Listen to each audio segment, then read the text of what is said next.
Satu ialah B62000000, Jabatan Perangkaan. Saya ingin mensyorkan perkara pinjaman di siasat. Kerana ini satu masalah yang besar di kalangan peringkat pendapatan rendah. Saya akan beri satu contohnya. Ada seorang sugandi. Keluarga dia dapat satu pinjaman bank untuk beli rumah. Dia kena bayar RM450 sebulan. Tapi oleh kerana suami dia sakit dan tak dapat bayar, dia terpaksa ambil pinjaman daripada money lender ataupun peminjaman tanpa daftar dengan sejumlah RM15,000 dengan kadar bayaran balik antara 6% dan 10% sebulan. Jadi bila dia datang jumpa dengan saya, dia ada pinjaman kepada bank untuk pinjaman rumah itu RM450. Tapi bayaran itu bunga saja kepada Along dan Ceti ialah RM1,150. Walaupun saya boleh bawa dia ke bank, bila ada bincangan dengan bank, sekarang dengan peraturan baru, mereka sedia menurunkan kadar bayaran untuk satu masa mungkin setahun ke 2 tahun. Tapi dengan money lender yang tidak didaftar, kita tak ada cara kita nak bincang dengan mereka. Dan bila saya cuba dapat microcredit untuk dia, untuk bayar balik itu pinjaman toksik itu ya dengan kadar pinjam bayaran yang tinggi, itu dihalang oleh kerana dia disenarai hitamkan. Oleh kerana dia punya loan dekat pinjaman rumah itu disenarai hitamkan. So ini satu masalah yang besar. And ini bukan yang terpencil, ini bukan isolated. Ada ramai orang daripada kalangan pekerja kita, kalangan peniaga kecil kita, kalangan petani kita yang ada berhutang bukan saja pada bank tapi juga pada Along dan juga pada Ceti. Jadi sangat ini penting kita dapat tahu berapa besar masalah ini, kerana jika kita nak kendalikan masalah kemiskinan, ini satu isu dia. Satu isu lain ialah yang disentuh oleh YB Sri Gading semalam, ialah ini subsidi untuk ST15. Ini butiran mana itu, Ahmad? Ini butiran sama, B62000000. Saya ingatkan Ya Muhammad ada 15 minit. Kalau panjang sangat cerita satu isu itu mungkin tak cukup masa. Di NST, Menteri Pertanian pada 6 hari bulan 10 menyatakan ada 200,000 keluarga yang layak. Tapi ikut angka kes kerajaan sendiri, dalam satu soalan yang tanya tahun lalu, ada lebih kurang 1 juta keluarga lebih di bawah paras 1,500 pendapatan sebulanan. Dan ramai daripada kelompok ini juga membeli beras ST15. Jadi angka yang disebut oleh Menteri Pertanian jauh kurang daripada angka keluarga dalam kelompok itu.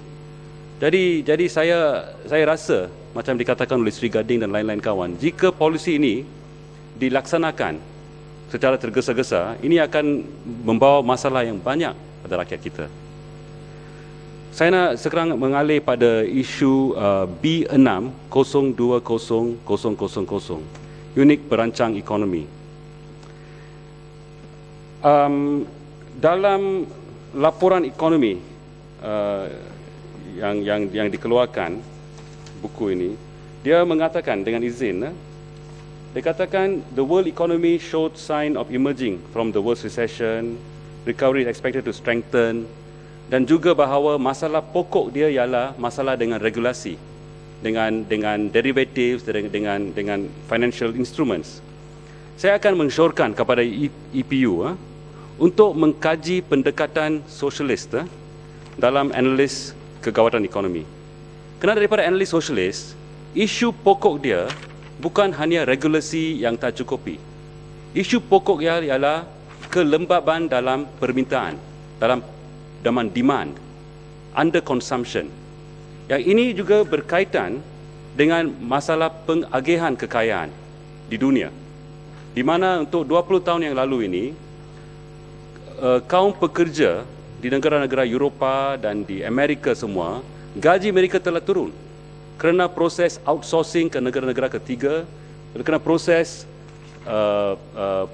perubahan industri ke lain-lain negara macam China Jadi consumer base di Amerika, di Eropah telah jadi kecil. Ini telah membawa kepada masalah overproduction dan underconsumption. Nah, jika ini pokok dia, jadi sekarang semua pump priming yang dilakukan di beberapa negara ini hanya satu solution, satu penyelesaian yang sementara saja. Kerana masalah pokok dia, masalah utamanya ialah gaji untuk pekerja di seluruh dunia telah jadi kecil dan tidak mencukupi untuk pelabuhan dalam industri-industri kerana mereka tidak boleh beli.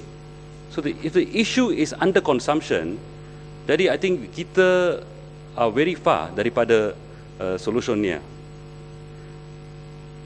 Saya juga nak sentuh pada hasrat kerajaan untuk membawa Malaysia ke satu negara pendapatan tinggi. Kita akan jadi develop. Untuk kita melakukan ini, kita harus meningkatkan produktiviti dan kemahiran dan kapasiti pekerja kita. Dan untuk melakukan ini, kita mesti adakan insentif untuk pihak swasta kita juga untuk meningkatkan kemahiran dan kapasiti pekerja kita. Dan dasar gaji rendah, polisi gaji rendah ini, actually dia ini menghalang daripada ini. Jika kita menaikkan gaji dengan satu akta gaji minima, peringkat demi peringkat, ini akan wujudkan satu tekanan ataupun insentif pada